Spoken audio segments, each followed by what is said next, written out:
Om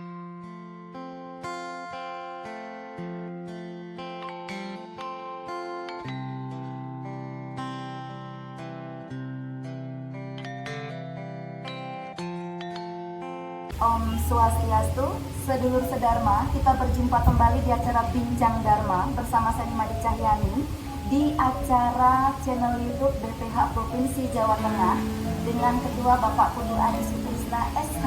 Dan kali ini Bincang Dharma menampilkan narasumber kita, yaitu beliau adalah seorang ibu yang sedang eksis di Kota Semarang. Di samping beliau sebagai kepala sekolah di salah satu SD negeri di Kota Semarang, beliau juga sangat aktif sebagai penulis buku dan juga aktif dalam organisasi PHDI maupun WHDI Provinsi maupun Kota Semarang.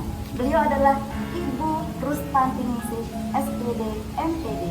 Selamat sore Bu Tanti, Om Swastiastu. Selamat sore Bu Mani. Ya, gimana kabarnya Bu Tanti? Kabar baik. Wah, luar biasa nih kita bisa menghadirkan Bu Tanti hari ini.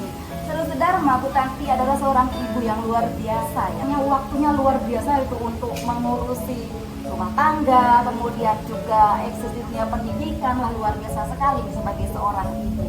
Ya, tema kita kali ini Bu Tanti ya, kita akan berbicara tentang swadharma ibu, ya, atau dharmaning ibu tepatnya ya, dharmaning ibu. Nah, kita berbicara tentang ibu nih kali ini ya. Bu Tanti sebagai seorang ibu yang luar biasa ya, apa namanya itu, eksistensinya di dunia pendidikan dan juga lain-lainnya ya. Bagaimana sih pandangan Bu Tanti sebagai seorang ibu? Ibu bagi saya adalah embun yang selalu dirindukan kesejukannya setiap hari. Ibu bagi saya adalah matahari yang selalu dirindukan karena sinarnya menyinari bumi. Ibu bagi saya adalah air yang senantiasa mengairi kehidupan, sehingga keberadaan ibu di dunia ini sangat dirindukan. Wah, luar biasa sekali ini seorang ibu ya, bagi Bunda Tanti ternyata ya. Dan sebagai matahari gitu ya, seperti air, seperti matahari yang menyinari ya. Dan yang paling penting tadi seperti embun. Wah, luar biasa sekali seorang ibu. Nah, gini Bu Tanti ya, kita sekarang berada di masa pandemi COVID-19 dan juga kita berada di masa generasi 4.0. Nah, ini bagaimana peran seorang ibu di dalam masa kini seperti zaman ini sekarang, terutama dalam masa pandemi seperti apa? Apa yang harus dilakukan bagi seorang ibu ya? Di masa pandemi ini peran ibu sangat penting sekali karena banyak tantangan yang harus dihadapi. Yang pertama yaitu tentang tantangan teknologi. Karena apa?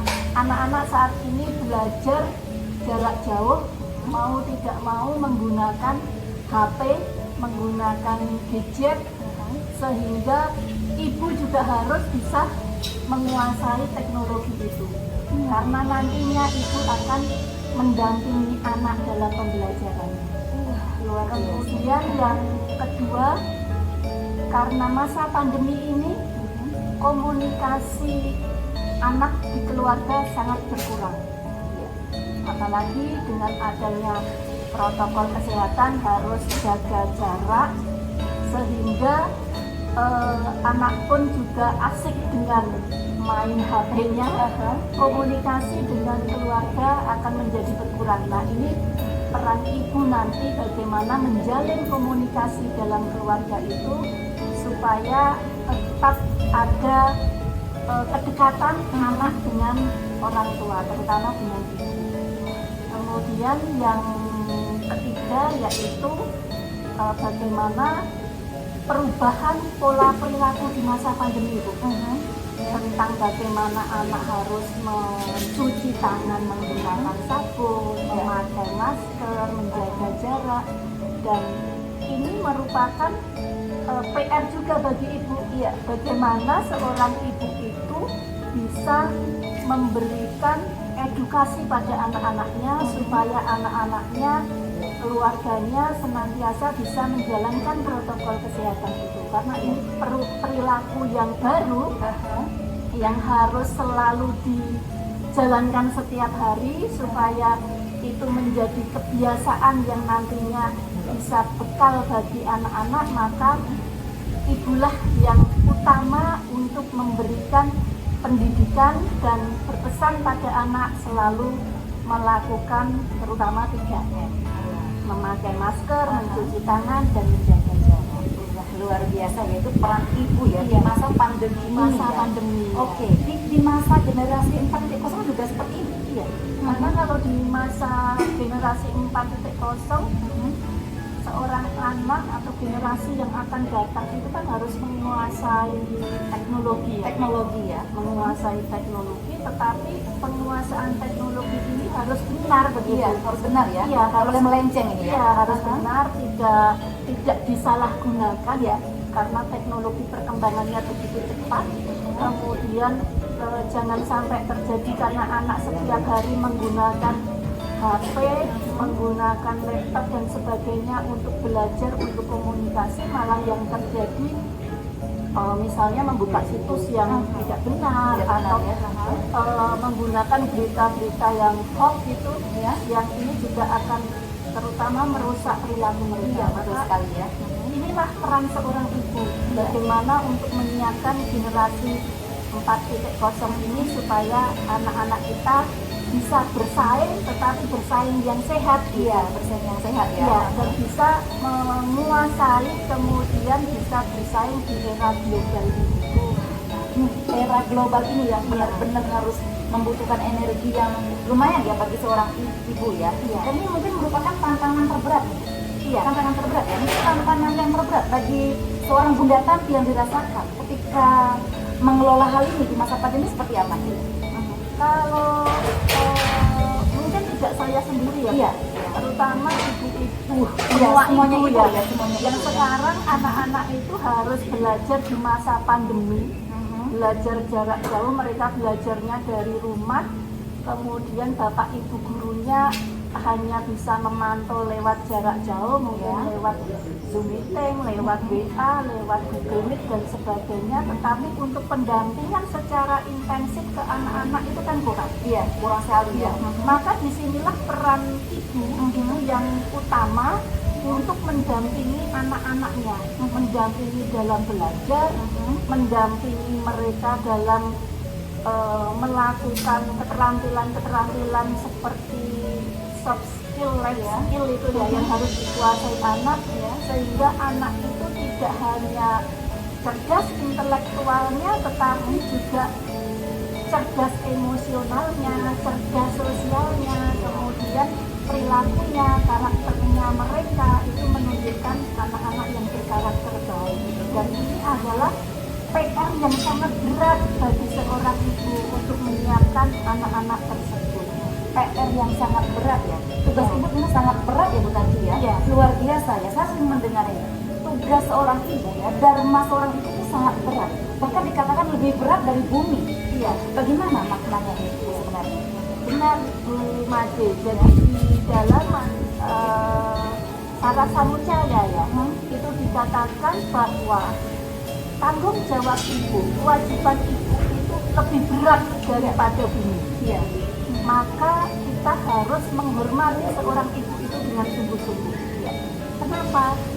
Ibu itu ibaratnya adalah kalau menteri di rumah itu ya, presidennya bapak, menterinya ibu, tapi dia itu harus menguasai keuangan, ekonomi, jadi Menteri Ekonomi, Menteri Keuangan. Kemudian bisa mendidik anak-anaknya, jadi menteri pendidikan. Menteri Pendidikan ya. Kemudian bisa menguasai agama juga, karena seorang ibu juga harus mendidik anak-anaknya tentang ilmu-ilmu agama. Betul sekali. Dan itu adalah yang pertama sejak anak dalam kandungan, itu adalah ibu pendidik yang pertama. Ibu menteri pendidikan. Ibu juga menteri sosial. Menteri Sosial. Ya, karena apa? Kegiatan-kegiatan di rumah yang dikerjakan bersama-sama. Kemudian bagaimana menumbuhkan anak ini untuk jiwa-jiwa sosial, peduli terhadap sesama, peduli terhadap lingkungan, ini adalah tugas utama ibu juga. Kemudian ibu juga menteri budaya juga ya, kebudayaan juga harus menguasai budaya yang ada di lingkungan kita. Kemudian kalau saya sendiri orang Jawa asli, maka ya budaya-budaya Jawa harus kita ajarkan ke anak-anak kita supaya tidak luntur kemudian hilang atau bahkan diambil oleh bangsa asing. Nah itu kan ironis betul sekali ini ya Bunda Tanti. Jadi ibu harus menguasai ini semua dan itu adalah tugas yang berat. Wah, luar biasa ya. Ya, kalau di dalam swadharma itu kan ada dua hal yang harus kita jalankan sebagai seorang ibu, yaitu swadharma yang berkaitan dengan fisik yang namanya swadharma skala, dan swadharma yang non fisik nanti yang namanya swadharma yang dijalankan secara niskala. Perbedaannya seperti apa nih Pak Bu antara swadharma fisik dan swadharma niskala? Ya, Non fisik ya, fisik dan non fisik, berarti skala dan niskala. Iya. Seperti apa ini Bunda? Kalau contoh yang swadharma ibu lakukan untuk secara skala atau secara fisik itu, contohnya ibu menyiapkan makan untuk semua keluarga. Kemudian mendampingi anak-anaknya dalam belajar, mengatur rumah tangganya, membersihkan rumah, kemudian bekerja untuk keluarga. Ini termasuk swadharma secara skala. Secara skala ini yang berhubungan dengan spiritual, dengan keagamaan, dengan perilaku, misalnya mengajak anak untuk bersembahyang, kemudian mengajak anak untuk berdoa, mengajak anak untuk berperilaku yang baik, memberikan kasih sayang seorang ibu kepada anak-anaknya dengan tulus, ikhlas, dengan sama dengan semua anaknya begitu ya, tanpa membeda-bedakan. Ini adalah swadharma secara niskala. Luar biasa ya, swadharma itu ada dua ya, bisa secara nyata ya, dan juga tidak nyata, skala dan niskala ya. Betul lagi nih Bu Tanti ya. Seorang ibu itu dikatakan sebagai ratu dalam rumah tangga ya. Nah, sebagai ratu. Kalau kita bayangkan ini, seorang ibu sebagai ratu, seperti luar biasa ya kemuliaannya. Nah, bagaimana caranya kita berperilaku, seorang ibu berperilaku di keluarga khususnya dan kemudian di masyarakat, supaya nanti kemuliaan seorang itu benar-benar terpancar dalam dirinya. Seperti apa? Sesuai dengan konsep agama Hindu kita ya Pak, bahwa seorang ibu itu sangat dihormati sekali, sangat dimuliakan. Maka diibaratkan ibu itu adalah ratu. Ratu itu kan keberadaannya luar biasa ya. Kalau di dalam kerajaan ratu itu dijunjung dengan tinggi. Ratu kerajaan ya.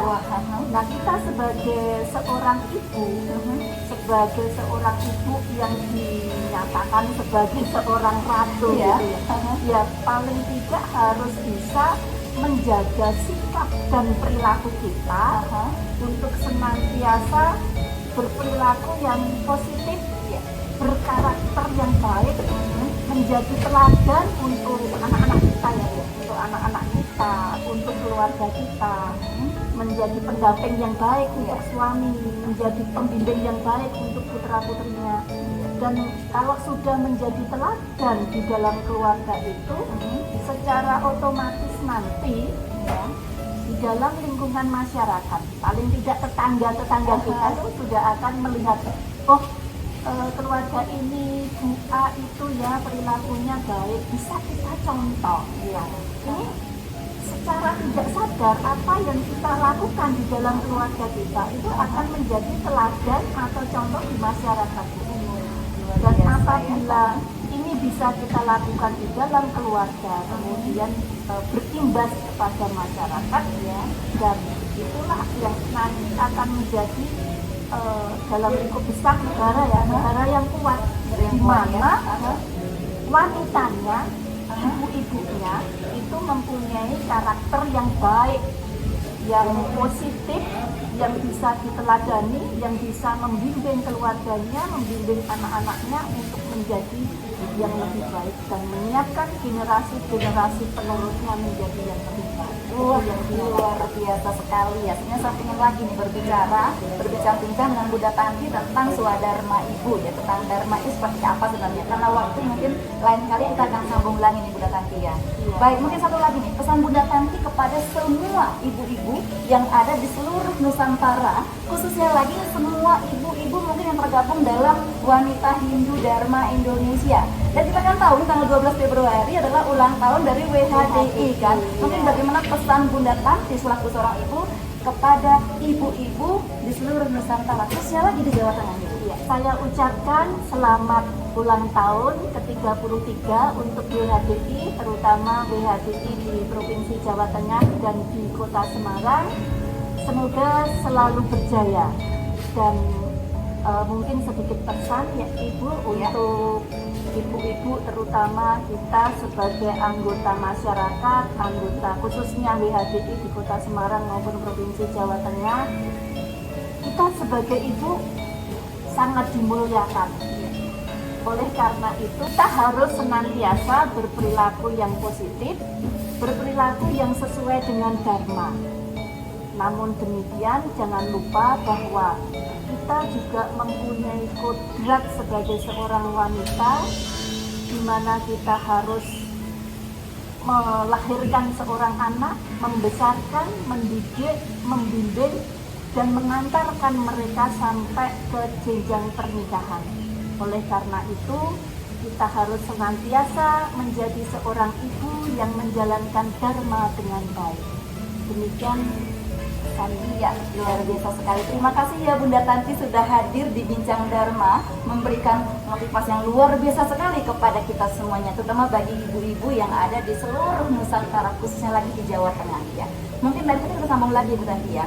Ya, seluruh Sedharma, demikian tadi perbincangan saya di Bincang Dharma dengan Bunda Tanti. Semoga apa yang kami perbincangkan bermanfaat bagi seluruh Sedharma semuanya. Dan jangan lupa, tayangan ini akan tayang di channel YouTube DPH Jawa Tengah. Jangan lupa di like, di komen, dan di subscribe. Ya baik, seluruh Sedharma, semoga apa yang kami perbincangkan bermanfaat bagi Anda semuanya. Kita akhiri dengan Paramasanti. Om Santi Santi Santi Om.